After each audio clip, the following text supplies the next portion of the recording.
Hello and welcome back. So this is the Saturday live stream to try to help you get some start and sit recommendations, get some player ads for the last minute Saturday, Sunday matchups to try to help you win your week in fantasy. Now, before we're going to get into some questions and such, and I know last live stream there was like duplicate voices for a stretch there. I'm going to try to address that now.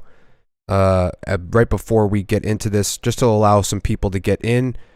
I know this is right before the games. I was trying to get it in from 12 to 1, and I was also trying to do this kind of with the interactive player hubs and such, but for whatever reason, they're taking the site down for 4 hours starting at noon for site maintenance, so I've prepared that now. There we go. Unmute. All right, so this is the playoff live stream. Now, we're going to start by taking a look at a couple things. We'll start with the goalie hub, see who is improving lately over the past week, see who's gone backwards over the past week, and look at the potential starters for today. So let's just start it off with the goaltenders, and then we'll get into the players. We'll go by position to see what is happening in the league over the last week, and then from there, after that, we'll take a quick look at the rest of the schedule, week 23 to 26. That's what's left. And then right after that, I will start taking questions. So let's get right into the goalie ads this week, or the potential goalie trends. So what you see at the bottom here, these are the early game starters. So a couple interesting matchups here. Boston, Minnesota. That's number 1 Boston and number 3 Minnesota in terms of team goals against. So that should be a low scoring affair. So if you're thinking about adding forwards from either of those teams, I wouldn't expect a lot of scoring in this game. Gustafsson and Ullmark are also, Ullmark's the number 1 goalie in fantasy. Gustafsson is top 10. So this is a very stingy matchup that you're going to try to extract some value out of. If you have either of these two guys, I would definitely start these guys, Ullmark and Gustafsson, but that's pretty much a no-brainer at this point. You also have another goaltending matchup, Hellebuck Saros. That should be really good if those are the guys that end up going. Right now, these are all expected. Gustafsson's the only one confirmed. In the next slide, we will see the remainder of the starters, so just stay tuned for that. Husso versus Georgiev, that's what it's looking like. And the reason why you saw a Detroit Red Wing on the cover of this video, or the thumbnail, Simon Edvinsson making his NHL debut today. He said he was a little bit nervous for this, but for a very high pick, a really tall, lanky defenseman, good skater, this should be... they've had some injuries to Sherratt and a couple of other guys on the back end, so he's getting an emergency call-up. So this should be a really tough test for the kid, going in and playing the defending Cup champions. And this, I would say, would be must-see TV, but it's on NHL Network, so nobody's going to see it. So that sucks. But nonetheless, I wouldn't necessarily, if you have other options, I wouldn't start Husso against Colorado.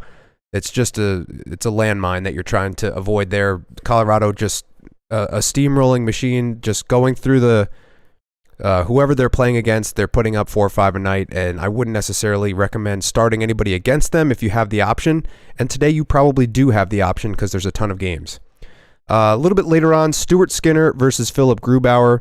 I would expect some goals in that one. Grubauer is playing a lot better, and you can see if he is on this list. Where'd he go? And I can't scroll. That's the problem. This is not live. But Grubauer has been improving lately. He might be on the next slide. But Stuart Skinner is not necessarily the goalie you would want for goals against and save percentage. He doesn't play that poorly. He's actually pretty decent.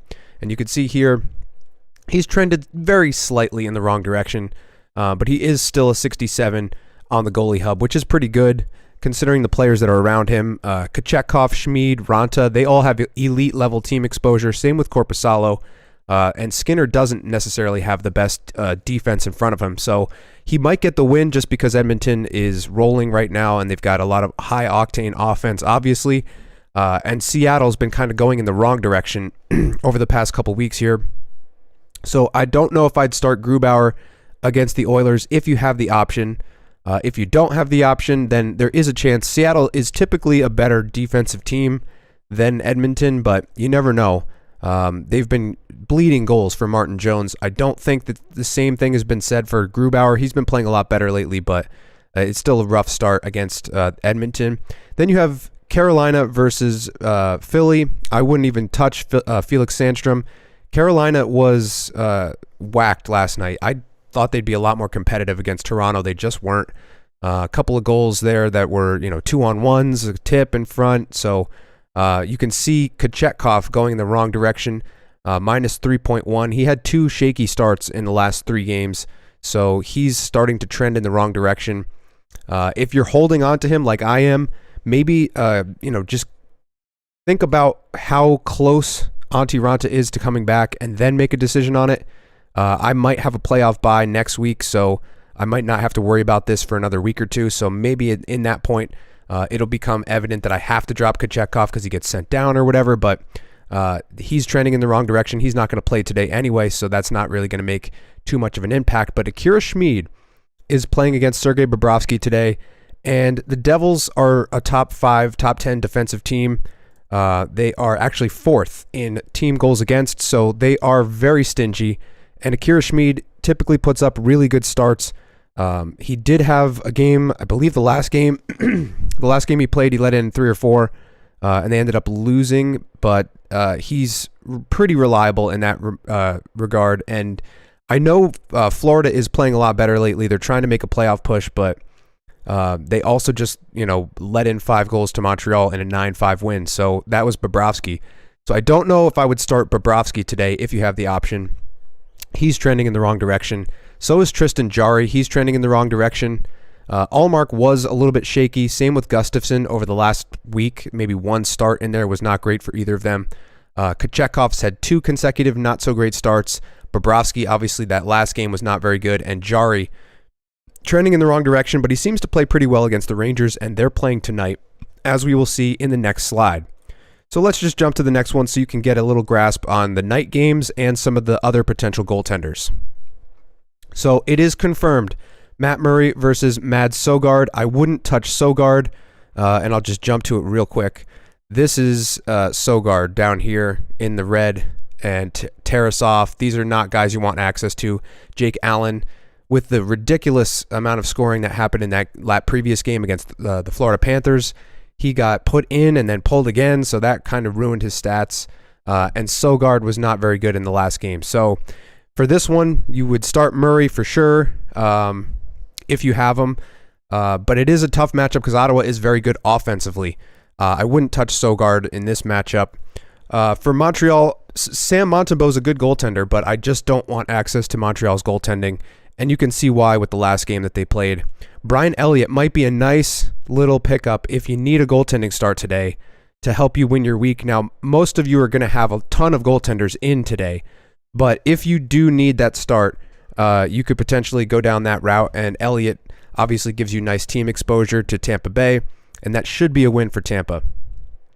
Then you have Shesterkin confirmed against Jarry. It might be DeSmith, to be honest with you. Jarry's played twice against the Rangers in the past week. Maybe they switch it up and go Smith or DeSmith. But he has played well against the Rangers. He has the 1 win. He's 1-1 in the last 2 games against them, and hasn't given up more than 3 goals in any of those games. So he's been better than the other starts that he's been getting lately against the Rangers. So that is promising if you own Jarry. I just dropped him. Somebody else picked him up in my league, so they can roll the dice with that one. Then you've got Jake Ottinger, who's an automatic. You start him every time. Jacob Markstrom, he's playing better. If we go back to the previous slide, I believe he's up here. Yeah, he's trending in the right direction. Phoenix Copley is massively trending in the right direction. So is Korpisalo. Both Kings goaltenders are trending in the right direction, so that is something to keep an eye on if they're available on your wire. They're both playing a lot better. DeSmith is playing better.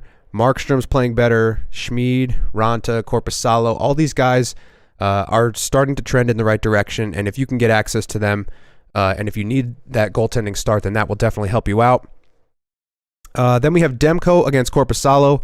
I like Korpisalo in this matchup, but Demko is also trending in the right direction down here. You can see he's massively improved, and he's been pretty good since coming back from his injury, and that is something that is music to your ears if you've held on this entire time on the IR and kept him on your team. Connor Ingram is a nice little bounce in the right direction as well.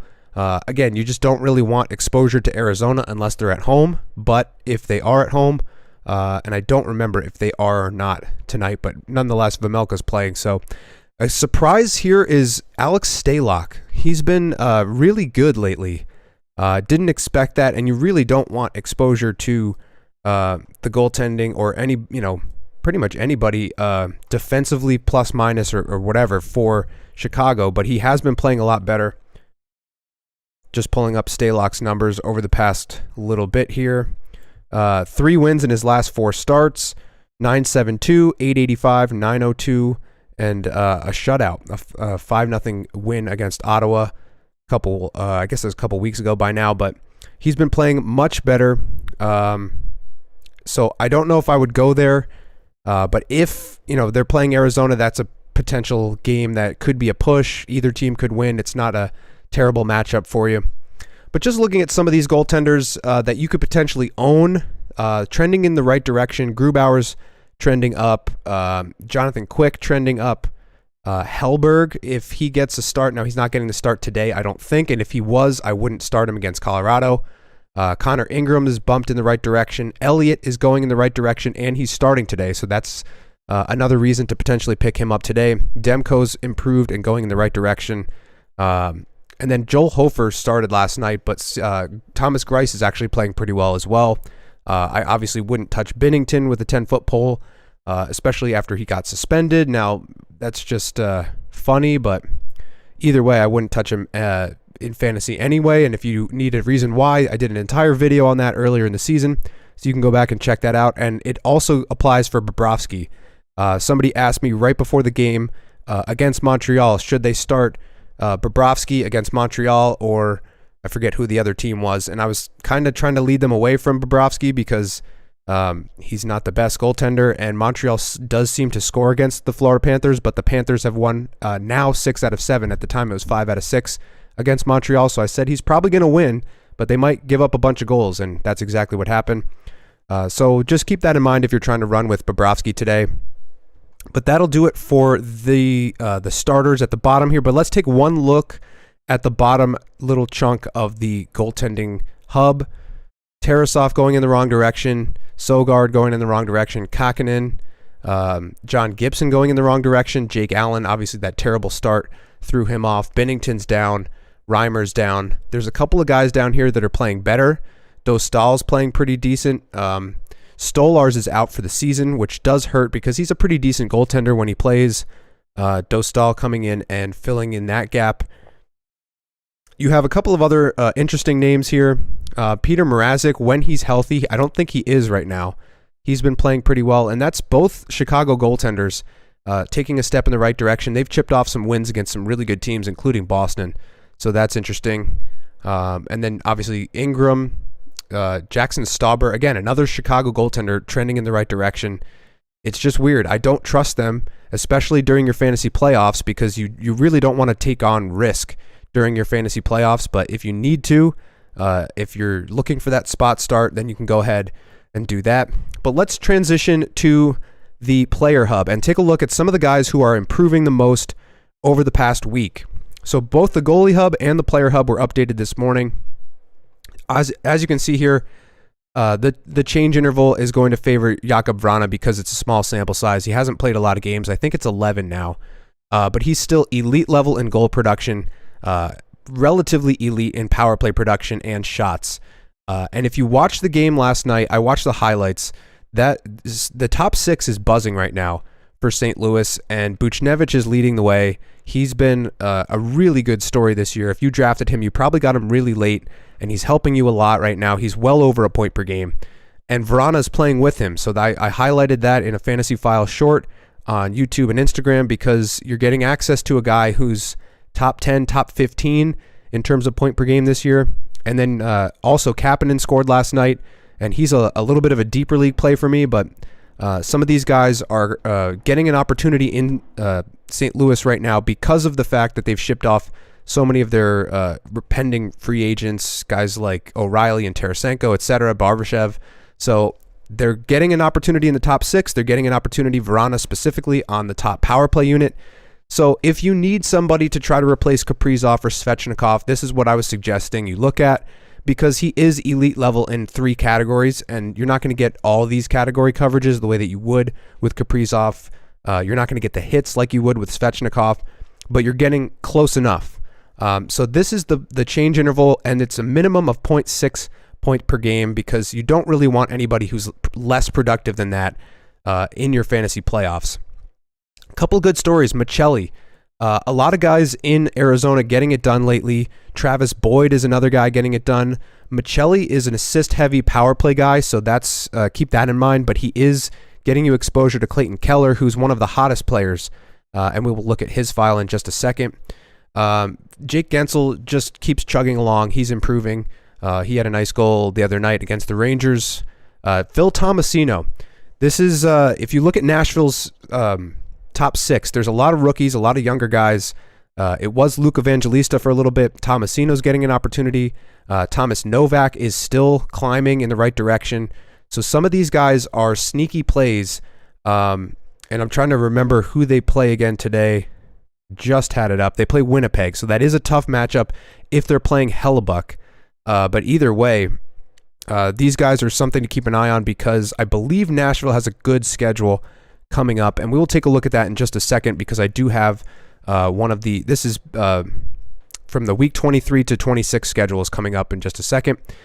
Chris Letang has quietly been improving in the right direction, just chipping away at it. He's got a lot of hits and blocks coverage in addition to his power play production, goals, assists, shots, everything. So he is now a top 5 player on the Data Draft Player Hub. And this hub, if you don't know, it measures how complete a player is across all of these categories. So it's not necessarily going to tell you who's the best player for point production or whatever. You can do that with the filters over here when these are live, which they normally are on the hub, but right now the site is down for maintenance. But yeah, you can use these sliders to find exactly what you need. But in terms of total completeness, I've mentioned this in the preseason. Chris Letang does just a bit of everything, and he's relatively elite, especially quarterbacking that power play with guys like Crosby and Malkin, etc. So that's a really interesting story, as he's climbed from being in and out of the lineup, having the passing of his father, and then rocketing up the board. So this is a nice little bump for him as well. Lehkonen obviously done for a while. He was trending in the right direction before that. Jamie Benn, he's been consistent all year long. He's been really productive, center left wing, dual eligible. Mike Matheson, we'll cover him in just a second. Ricard Raquel, he's a shot volume guy. He's been getting it done lately. Backlund, another shot volume guy. He's been trending in the right direction. Mercer Huberdeau actually showing a couple signs of life. I believe he's got 3 or 4 points in his last couple of games. Let's just double check that really quick, because he actually was available on my waiver wire, which I was surprised at. He is dual eligible, and he's on a 3-game point streak. So 2 goals, 2 assists in his last 3 games. So there is signs of life from Jonathan Huberdeau if you need to go there. He is currently 88% owned, but in my league, for whatever reason, he's dropped. So just something to keep an eye on. You also have Vince Dunn. He's been incredible all year.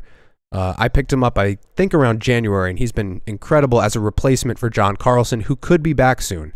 And I don't know if anybody saw that, but John Carlson, the report came out today. He cracked his skull and ruptured an artery in his skull with that shot block. That's insane that he's even thinking about coming back right now and trying to get some games under his belt before the season ends. But I have him on IR. I'm hopeful that he can come back, but I don't know if his shot blocking is going to be where it was before this, because he took one off the dome and it literally cracked his skull. So that's crazy. So this is the highest change rating, guys. Let's move to specific positions to give you a little bit better sense of what you can add today. This is D. As I was just mentioning, John Carlson was extremely complete when he was in the lineup, so I'm hopeful that he does come back. These are basically the top defensemen that you can maybe get access to. These are the guys, anybody between 71 and up are going to be really good streaming options in a 12-team league. So if any of them are available, I would definitely look at that. Riley's starting to piece it together, had a goal and a couple points the other night. I would look from the bottom up, because obviously these guys at the top are pretty much owned up. Matheson is the one guy, though. His ownership is still relatively low. I'm going to look it up right now for you. But he's been really good eye test and stats-wise. He's 32% owned, and he's a 78 on the hub, getting the blocks in there, shots, assists, power play production because he's the power play quarterback, and some decent goal production, and he's chipping in some hits. He's very complete across all these categories. He's got a 3-game point streak, 2 goals, 2 assists, a power play point. So he's still getting it done. And Montreal, they're not winning games. They're losing left and right. But pretty much every game, they're getting a minimum of 3 goals or an average of 3 goals. So somebody's got to score those goals. So a lot of their forwards are potential targets. Jonathan Drouin, I believe, is a point-per-game guy lately. It's all assists. You wouldn't necessarily want that, but there are some other guys, Harvey Pinard, Josh Anderson, some of these guys that are getting an opportunity in the top 6. Anderson's been scoring shorthanded, so that's something to keep an eye on if that's a part of your point weighting scale. But Matheson is definitely the number 1 ad for defensemen if you need any of these categories because he's covering everything. As you look down, I don't know how many of these guys are ownable. They don't look, these look like all the guys that you would already have owned up at this point. So we're not going to cover a lot of these guys. Maybe Tony DeAngelo, but he's trending in the wrong direction. Shea Theodore starting to step up a little bit, but the number 1 ad would be Mike Matheson for me. But let's transition to the next position, and we'll look at, this is centers. Now, Clayton Keller, I believe, is dual eligible. He might not be actually playing center, but nonetheless, he's been on fire lately. I believe he's got 18 points in his last 12 games. He is, let's see, 1, 2, 3, 4, 5, 6, 7-game point streak to 6 goals and 8 assists, 9 assists in that stretch. So he's been on fire. 3 power play points in that span, getting some shot volume as well. One game he had 7 shots. He's usually a little bit lower, but I think he's found his offensive touch, and some of that offense is spreading to the guys around him, including Barrett Hayton this week. Hayton's been improving, but these are the more reliable options that you can find on this list. Tomasino down here, another guy that you could probably own. Suzuki may or may not be ownable. Kirby Doc, if he's healthy, he was out for a little bit, but if he's he's still listed as out, remains out indefinitely, so he's not available for you. Backlund, if he's available, he's a shot volume guy and he's trending in the right direction, so he's definitely a target every time I see him on the wire. Clayton Keller's a must own right now for sure. Matty Beniers, a relatively complete player. Dylan Cousins, I'm really disappointed in the Sabres for laying an egg last night. That was a game that they needed to win.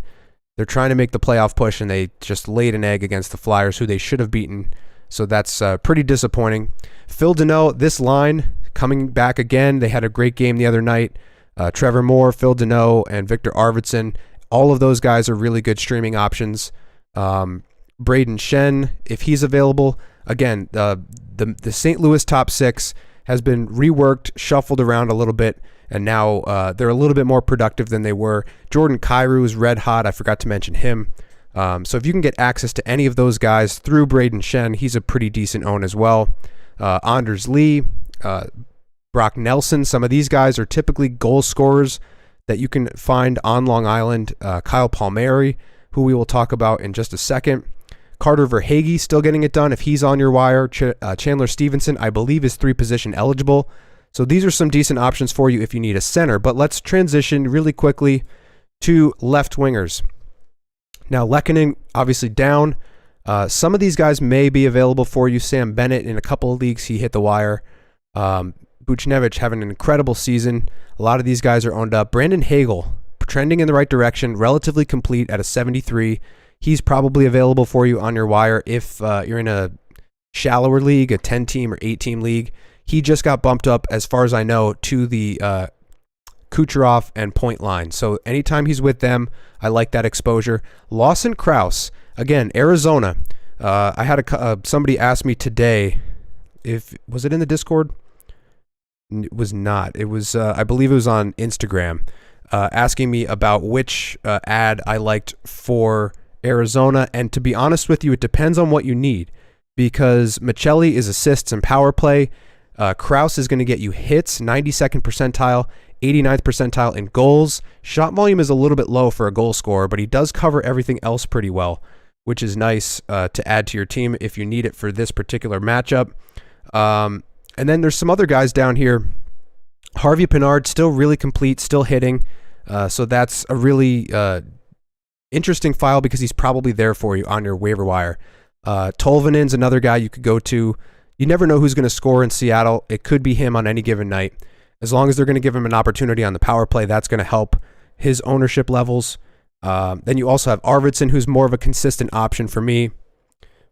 Matt Boldy in the top 6 in Minnesota. It is a tough matchup today. I wouldn't necessarily think that he's available on your wire, but if you're thinking of sitting or starting him, I would maybe sit him against Boston just because it's a very good defensive team, the best defensive team in the league. And then there's a couple of other guys down here. Barbashev has been improving in the right direction, and he's another hits guy. Hits, goals, and a couple of other categories that he covers as well.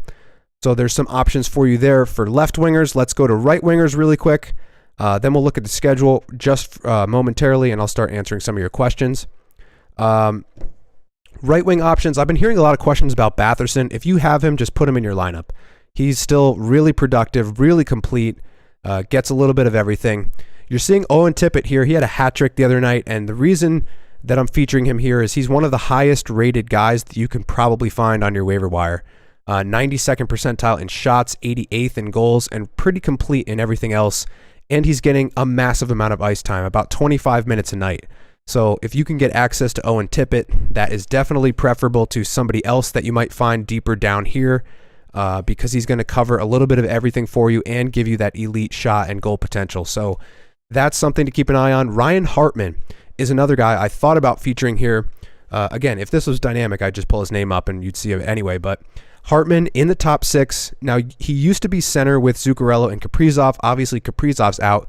You would think that would hurt his production, but it's actually bumped it up a little bit because of the assignment, the ice time that he's been getting. Just trying to pull up his stats right now. So last game, a 2-goal, 1 assist, 2 power play point, 5-shot effort. He's got 3 goals, 3 assists in his last 4 games. So he's been trending in the right direction. He's been piling up the shots, starting to take more of a shooter's mentality with the absence of Kaprizov. They know they have to start scoring a little bit more, and they have been. 8 goals last game, 4 goals the game before, 5 goals the game before that, 4 goals the game before that. So a really good defensive team has now started to pick it up offensively despite Kaprizov being out, which is interesting. What happened? I went back a slide somehow. I went back 2 slides. So we're back here really quickly. Then we'll get to the schedule. Riley Smith, relatively reliable streaming option if you can find him. Same with Nick Schmaltz. Again, you're getting Keller access if he's available on your wire. Josh Anderson, I just mentioned, he's trending in the right direction. Nito Niederreiter, it is a tough goaltending matchup against Saros today, but he's a hits guy who scores goals, gets a couple of shots as well. Similar to what you're going to get out of a guy like Tippett or Zucker. Jason Zucker's been red hot as well. That's another thing to keep an eye on because he may be available on your waiver wire. Kyle Palmieri is one of those guys that has been playing really well lately. And you wouldn't think you want exposure to the Isles, and for scheduling purposes and trying to maximize your games played every week, you might not want him. But last game, 4 points, 1 goal, 3 assists, 2 shots, a hit. And he's been bumped up in the lineup a little bit. So on the second line, and that second line was playing really well together. So they need to make a push. They're trying to hold on to that wild card spot, despite the fact that other teams have games in hand. So there's an added incentive for him to perform. A lot of times now we have to look at that at this point in the season, who's incentivized to play well over the next 3 weeks, because some teams like Boston are not, and other teams are desperately trying to get in the playoffs, and they are incentivized, and they have to bring their A game on a nightly basis. So something to keep an eye on. Some of these other guys, we're not going to cover everybody, but as I mentioned, Kairu's red hot. TJ Oshie is red hot. If he's available, he's relatively complete, getting a bunch of hits, over 2 hits per game for TJ Oshie, and he's still on the power play. They didn't have the best game last night, but he's still, I think, factored in on the power play. They did score a goal late to try to tie it up. Yeah, Oshie did not factor in last night, but he's really productive over the past month. So he's one of those guys that he's 42% owned, center right wing. Just pulling up his stats over the last 30 days. 7 goals, 8 assists, 5 power play points, 26 shots, 27 hits. So Oshie might be the best, most complete ad other than Owen Tippett that you can find available on your waiver wire right now. But that's going to do it for our look at some of these guys. And let's turn to the schedule. Just take one last look at the games from this point out. Now, this is the slide that I featured on the early look at the playoffs. So Carolina and Detroit do have a really good batch of games here, along with Colorado and Nashville. These 2 games are going to be in the final week, so maybe keep that in mind if you're thinking about trying to make it through just week 23. But there are a number of games coming from these 2 teams at the top, but then you have the Islanders, Tampa Bay, Washington, and Winnipeg down here at the bottom that are not playing a ton over the next 3 weeks. So do keep that in mind longer term if you need to going forward. But that's going to do it for the slideshow part of this. Now I'll start taking some questions, and we will see if I can move this over to a new window, and I'll start taking some questions here. Let me start at the top because you guys have been waiting for a while. Sit Bunting or Duchesne today? I would sit Duchesne just because I don't like him at all. And he's playing against Connor Hellebuck. So Duchesne, no points in his last 4. 1 point in his last 7. So, yeah, I wouldn't necessarily start Duchesne today. I would start Bunting. Bunting is at least going to give you exposure to some elite offensive players. And they do, I believe, have a favorable matchup against Ottawa. Yeah, defensively, I think Ottawa was red hot defensively, and now they're starting to revert back to who they were for most of the season. So that is where you're going to want to add some value with Bunting as opposed to Duchesne. Sit Hayton, Besser, or Nino? Let's take a look. I would probably keep Nino in it just for the hits and the exposure in the top 6. I think he's playing power play time as well. Who does Hayton play against? Hayton's against Chicago, but like I just mentioned, all of Chicago's goaltenders have been playing really well lately, and they're chipping away at some wins, which is kind of crazy to think about after, I heard on NHL radio the other day, Jay Kahn was mentioning that they don't really have a line 1 in Chicago. They just have 4 lines. Like there's no top line, there's no second line. It's just 4 guys, 3 guys, 4 pair, 4 lines of 3 guys each, and you just roll them out, and whoever's playing well, you pick those guys up if you need to in a deep league, but I wouldn't necessarily touch it in a 12-team league. But Hayton could put up some points. I guess I would sit Besser against LA. LA's a really good defensive team, so maybe not his night. So yeah, I'd sit Besser of these 3. Drop Girard for Bouchard next week. I would say yes, just without looking at the schedule, but Girard does have some off-night games, so I would keep that in the back of my mind. I'm just trying to pull up the schedule on my other screen, but it's not loading. But yeah, Girard's been trending in the wrong direction, and I would think of it more as, Bouchard's just going to give you access to all those elite players on the top power play unit. So that's kind of what I'm thinking there. And Bouchard is pretty much a no-brainer at this point because of that power play exposure. But as I'm looking at next week's schedule, Edmonton only has 3 games, but 2 of them are against San Jose and Arizona on Monday and Wednesday. So that is probably a good ad because you're going to get at least 2 light nights, and they're really good matchups. But again, Colorado has Monday, Wednesday, Friday, Sunday, and they have Chicago, Pittsburgh, and then 2 against Arizona. So that is tough. But I don't think Girard has been getting as much power play production lately since Makar's come back. So it is a tough call. If you need the volume, I'd go Girard. If you want the elite power play exposure, if power play points mean more for you, I would go Bouchard. Helly or Demko tonight? I would go Hellebuck. It seems like that is primed for a low-scoring matchup against Nashville. Nashville's not a great offensive team. But just for fun, I'll look up Winnipeg Jets versus Nashville. In the last 2 years, they've pretty much split. So it's 3-2 for Winnipeg, 3-2 record for Winnipeg against Nashville. Last game was 2-1. The game before that was 2-1. Then prior to those two games, it was a 5-2 win for Winnipeg, a 5-2 loss, and then a 6-4 win. So that's kind of crazy that the first three matchups, when you go back to 2021, they're a little bit higher scoring, but the last two matchups have been 2-1 games. So I would look at more towards the last two games because those came this season. And both games this season were very low scoring. So I would definitely say Hellebuck tonight or today. Matheson. Keller was a free ad. Dude's legit. He is legit. And I actually picked him with my last pick in my draft. I just didn't hold on to him because he was slow at points. But he showed his hand a little bit last year, and now he's starting to find his form again this year. So he might be a second half player. That's something I'll have to dive into in the offseason. Any suggestions for Sunday streamers, deep league 20% owned or less? Excellent question. So let's look.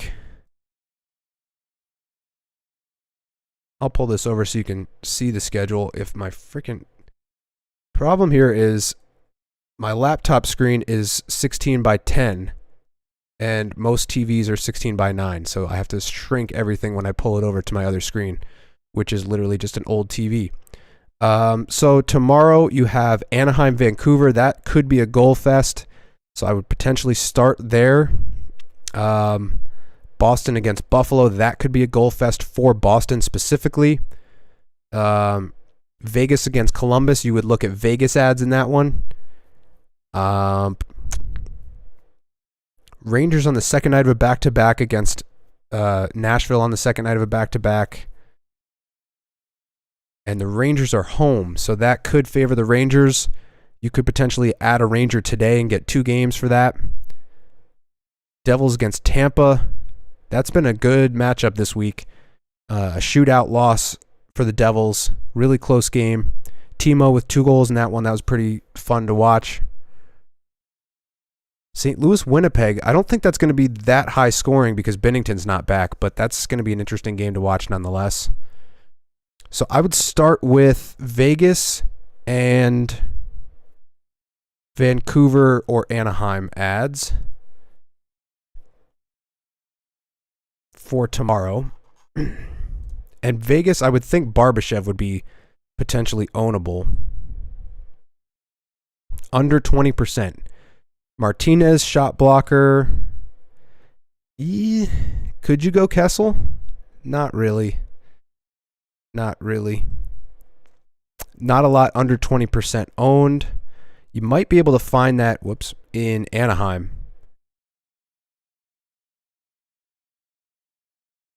Anaheim does have some guys. Frank Vetrano is a shot volume guy. You can see 4 shots, 3 shots. He had a 3-game point streak going there. Not always as consistent as you'd like, but he does shoot, and so he's going to give you potential goals. Ryan Strome is a really good player. I just don't know how effective he's going to be specifically tomorrow, but a goal and an assist, a 2-game point streak right now. You could potentially go to Strome. He's on IR. Silverberg did have a little stretch where he scored like 5 goals in 6 games, but yeah, there's 4 goals in 5 games or whatever it was, but he's cooled off a little bit, and he's not getting you anything when he's not productive. So I wouldn't necessarily go Silverberg. And then who was it? Vancouver was the other team that had a pretty decent matchup. Under 20% owned. Podkolzin, I don't know. Beauvillier, there you go. There's your guy. Beauvillier has been really productive. Top line, top power play, and he's 15% owned. So Beauvillier is definitely the ad tomorrow. And he's playing tonight as well. LA's a tough matchup, but if you added him today, sit him on your bench tonight if you have to, and then start him tomorrow. That could be the play for that particular question. Let me get back to the questions. Don't want to spend too much time. We only have a couple minutes before the 1 o'clock games start. I have McKinnon, Nichushkin, Comfer, Byram, despite his schedule next week due to production. Would you recommend dropping Comfer and grabbing Vrana? I would. Comfer and Rodriguez, I've been getting a ton of questions about that, and they're both good players to add if you need exposure to Colorado, but you have exposure to Colorado with really good players, McKinnon, Nichushkin, Byram, and Vrana is relatively hot. He's been really productive since coming over to St. Louis. I'll just show you Vrana's log. Yeah, 3-game point streak, 3 goals, an assist, a couple power play points, some shot volume.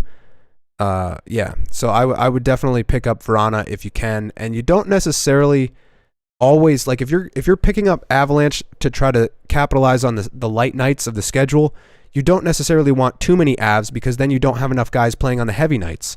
So balancing it out a little bit is going to help you out, I think. And Vrana would be a nice add. The only problem with that is he's a single position left winger, but as long as you can get him into your lineup, he's, I think, a better play than Comfer. Do I drop Francouz for Talbot for Quick?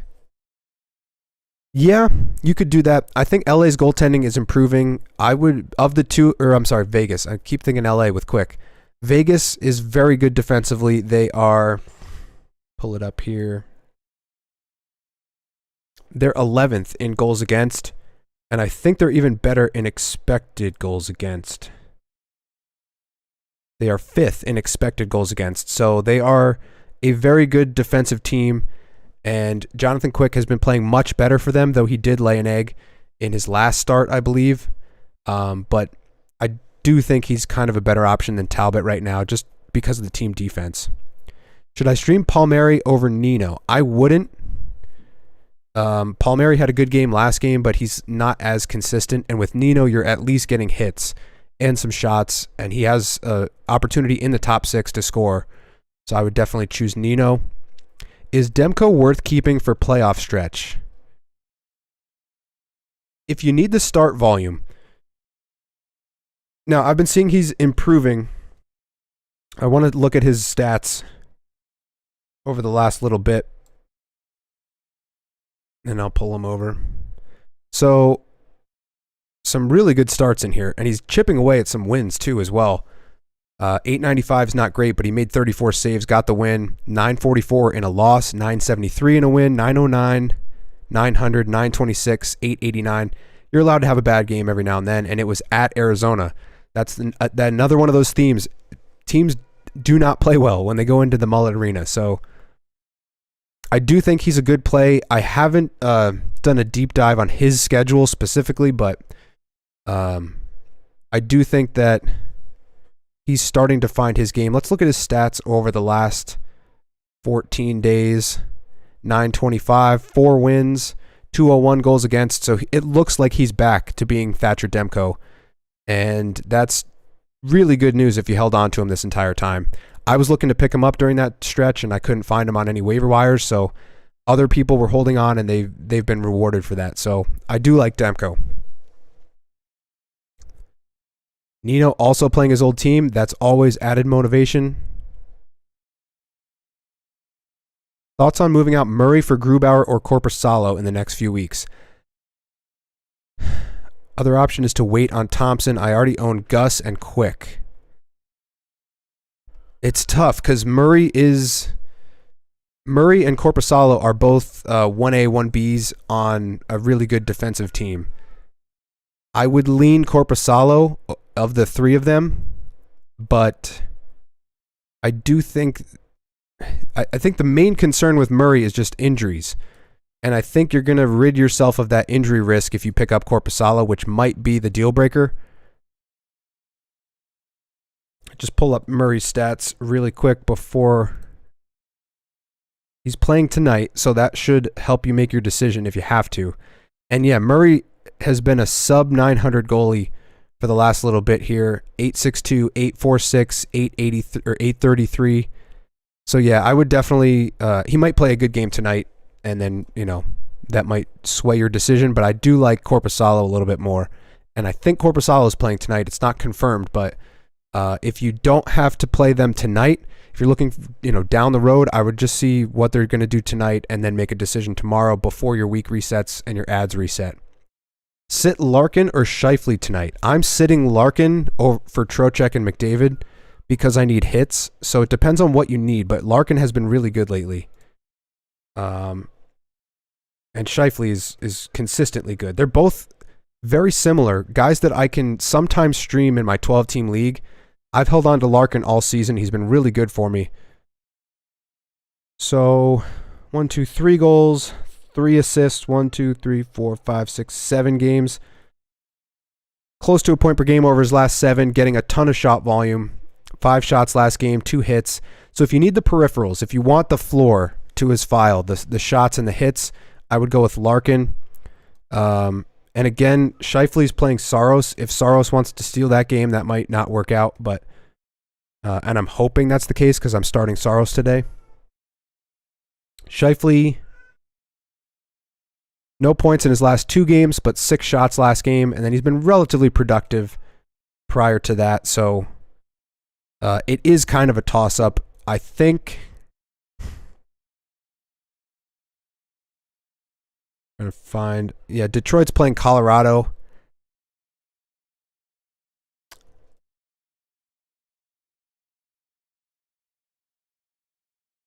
Larkin has 2 goals, 9 assists, 11 points, and is a -10 in 13 games against the Avs. He had an assist last game, 2 assists the game before that. And I'll just show you this. StatMuse. I always go to StatMuse to look up player stats versus a team to get a kind of tiebreaker. So let's look at, I think it's 1F. Scheifele versus Nashville.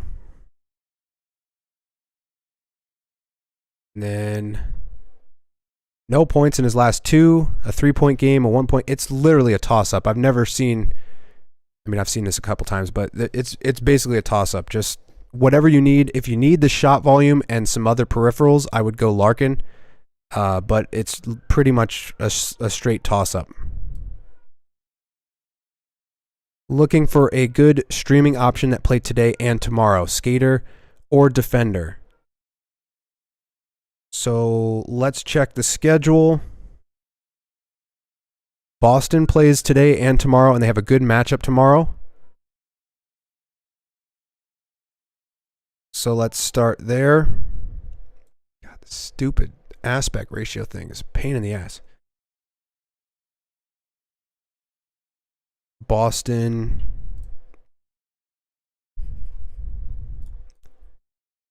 So, Bertuzzi, I've been getting a lot of questions, but he's not very productive lately. 2 assists is okay. Nothing in there. And then, just a sprinkling of points here and there.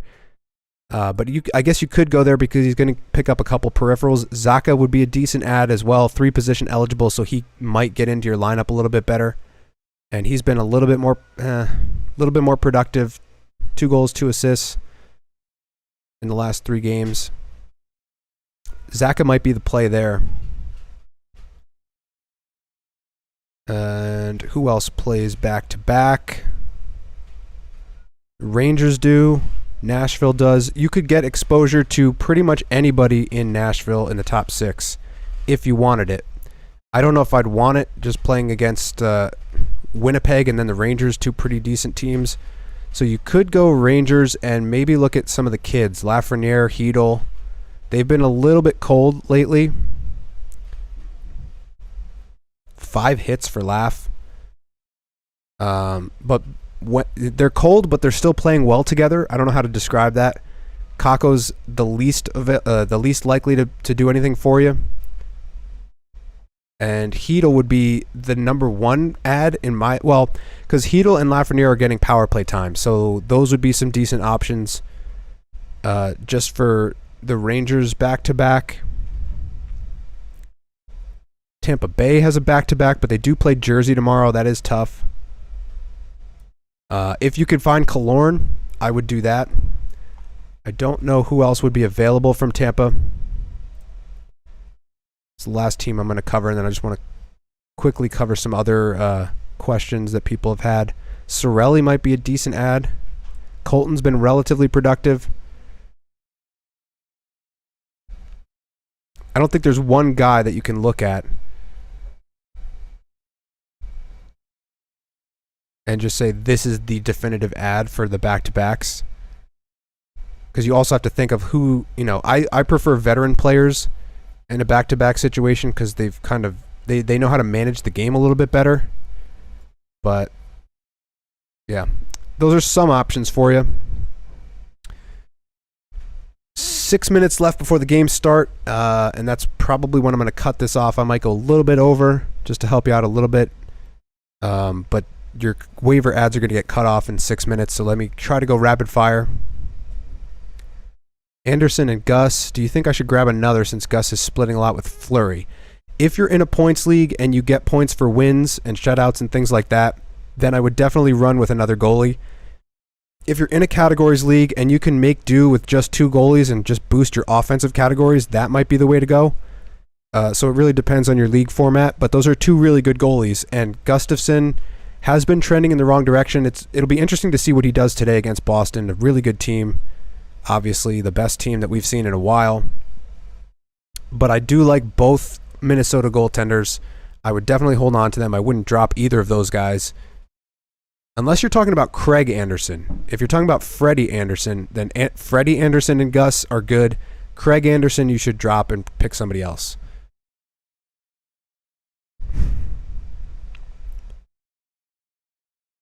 Backlund or Vrana for next week. If you just want shot volume, Backlund. If you want goal production with some power play exposure, Vrana. When do you think Levi will get his first game? I'm assuming Levi starts in the AHL for a little bit because they already have 3 goalies up. And maybe with a game or 2 left, if Buffalo's completely out of it, maybe they'll throw him a start. But I don't think it's likely to happen anytime in the fantasy season.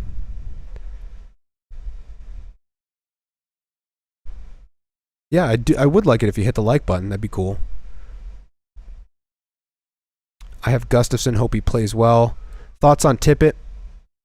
Yeah, I mean, the assists are just going to be there because he shoots a lot, but he's on fire, and he's been really good for most of the year. Earlier in the year, he was getting a ton of shots.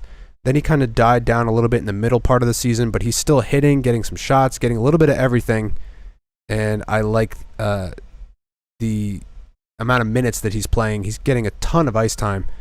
Power play, I don't know if he's killing penalties, but he's doing a little bit of everything. And Tortorella, if Tortorella likes you, then that's a good sign because there's a lot of guys he doesn't like, and he buries Kevin Hayes on the third line sometimes and calls other guys out and whatnot. So it's a good thing that he's playing the game the right way, and Tortorella likes that, and he's giving him the minutes. I have Freddie, and it's a points league, so wins and shutouts. Yeah, I run 4 goalies in my points league that have wins as a 5-pointer or whatever, because a lot of times I'll notice in my leagues the goalies are getting me the most points per game by a pretty decent margin. So if I can roll 4 goalies and make sure that I have 2 goalies in most nights, then that's going to make it up on volume. Comfort or Rodriguez next week? Yes, one of the 2 of them. It's impossible to choose between them because they change the lines up so much, and it's whoever's playing PP1 is the guy you want.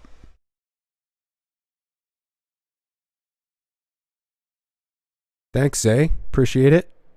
And there's 3 minutes left, so if you have anything that you need to get in before the game start today, let me know. The Colorado-Detroit game should be starting in a couple minutes. 19-3, that's pretty damn good. I'm pissed because I had an undefeated season ruined. And it's not anybody's fault. I just got beat. But I am now 20-1 in my face-off league. And it's actually a tough matchup this week, but I should come out on top. Yeah, don't forget to set your lineups. Don't get caught up in this video and forget to set your lineups like I was about to do right now.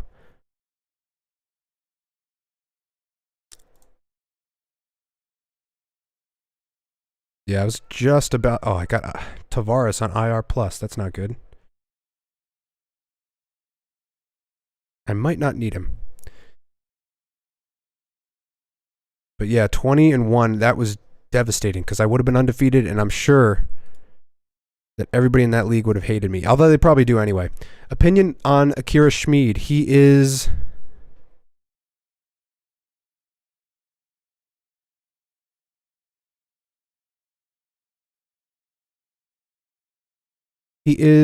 Where is he? Right here. 67 on the hub. I'm not going to count. I think that's top 20 in fantasy goaltending. Excellent team exposure. He's been trending in the right direction. Vanacek has been struggling, so Schmid has been picking up a couple starts here and there. Really good streaming option if you can pick him up off the wire. I would have said the same thing about Kochetkov. He's just had 2 questionable starts lately. And then Ronta's the same type of thing where you're just getting that team exposure and a decent save percentage on top of that. Schmid's been pretty good all year.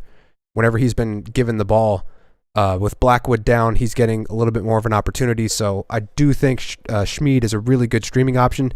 It's just a matter of today if he's playing Tampa Bay. So that is the only thing to keep in mind. They still have trouble trying to beat Tampa Bay.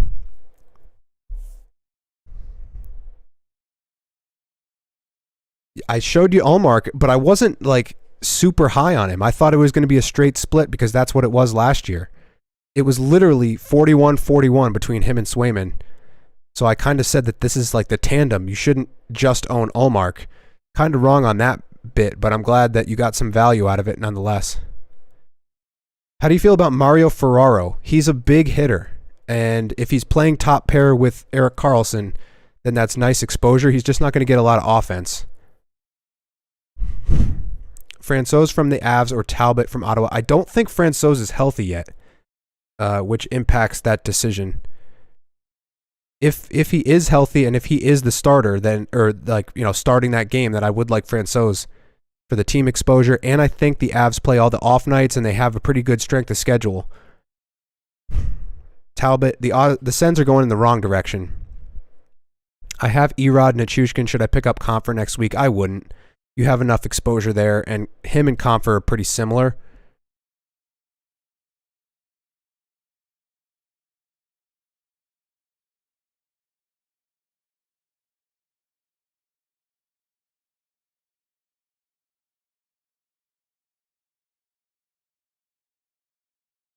Do I think I'm winning in the data draft league? I should be.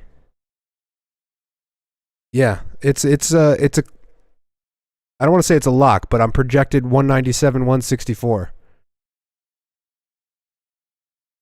Sorry, Jared. I got to climb. I got to beat Mark. I have a chance to beat Mark at some point. He's number 1, and he just lost Kaprizov and Lehkonen, so got to strike while the iron's hot. Playoffs start on the 27th. I get a bye. What do you think of holding on to Grubauer? I do like it. He's been much better lately. But I think that bye week is a perfect opportunity to just evaluate guys and see what they're going to do over that week. And then, anytime that you're getting close to the end of the week and other guys have to drop really good players to get, over the hump, then I would look to scoop some of those guys up and maybe a goalie better than Grubauer comes out of that. But 1, 2, 3, 4, 5 wins in his last 7 games. Pretty productive. I don't know why this is not showing me his stats. Let me switch leagues. But Grubauer, the interesting thing about him, I mentioned it in the preseason, every other year except for last year, he was above a .920 save percentage. Then last year, he was statistically the worst goalie in the league. So it didn't make any sense, and I thought he'd bounce back, and it took him forever. And he's finally starting to piece it together lately. Just show you the Grubauer stats here. So 5 wins out of his last 7. There's 2 bad starts in there with an 840 and an 839 because Seattle's a good defensive team. So you see the amount of shots they're giving up, 25, 31, 22, 23, 23, 17. When that's it's like a double-edged sword. If you're getting a good defensive team that's limiting shots, if he's letting in 3 or 4 goals, that's going to kill your save percentage. But at the same time, he's not facing a ton of difficult shots, so he should be winning, and he is. So he's playing much better. And to me right now, he's definitely the starter in Seattle. Because if you compare the two goaltenders, it's not really... Let's look at the last 30 days. Yeah, I mean, the save percentage is still not great because there's some bad starts mixed in there, but 7 wins in 11 games. The goals against is much lower. The save percentage is still better. And Jones has 1 win in 5 starts. If you bring that down to 14 days, I'm sure the numbers look a little bit better.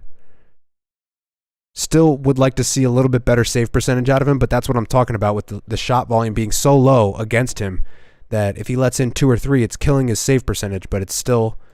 if you're in a points league and you're getting the points for wins, etc., then that's still going to be the guy to hold on to. 914 over the last week, so it's a little bit better.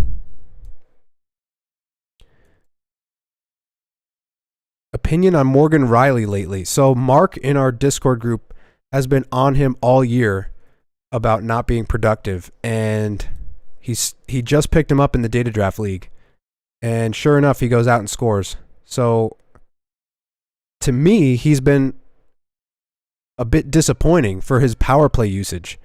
But a goal, an assist, a power play point last game, 4 shots, 3 hits, a goal in the game before that. So it looks like he's starting to heat up at the right time. And that's really good news if you own him already. 90% rostered, so you have to own him already to take advantage of that. I tried to trade for him. Didn't work, and...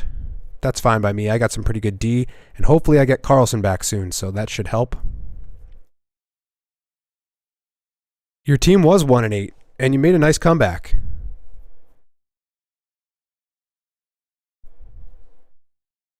And you're still killing it with the team names.